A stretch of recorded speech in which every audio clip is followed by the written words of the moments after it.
Hi friends, welcome to my channel. Friends, వినాయకుడిని చూడడానికి వెళ్ళడం జరిగింది. ఇంటి దగ్గర ఉన్న వినాయకుడిని చూసాము నిన్న. సో ఒక్కొక్క వినాయకుడు చాలా బాగున్నాడు. డెకరేషన్ అయినా సెట్టింగ్స్ అయినా చాలా బాగున్నాయి. ఇవి వచ్చేసి సికింద్రాబాద్లో ఫ్రెండ్స్. చాలా బాగుంది వినాయకుడు.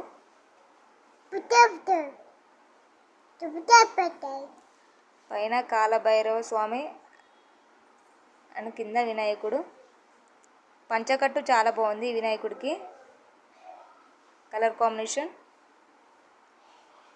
అండ్ అక్కడ నుండి ఇంకో వినాయకుని దగ్గరకు వచ్చాము. అండ్ ఇక్కడ నాకు నచ్చింది ఏంటి అంటే నెమలి ఈకలతో దండ వేశారు. అది చాలా బాగుంది. ఆ దండ చాలా బాగా రెడీ చేశారు. టోటల్ 2 దండాలు నెమలి ఈకలతో రెడీ చేశారు. అండ్ అక్కడ నుంచి ఇంకొక వినాయకుని దగ్గరికి వెళ్ళాము. అండ్ అక్కడ హనుమాన్ షో జరుగుతుంది. అంటే లక్ష్మణునికి గాయమైనప్పుడు హనుమాన్ సంజీవని తెస్తాడు కదా, సో అది డ్రామా లోపల చేస్తున్నారు. సో బయట సెట్టింగ్స్ ఇలా ఉన్నాయి. చాలా బాగా అనిపించింది. సెట్టింగ్స్ మాత్రం చాలా బాగున్నాయి. So finally enjoy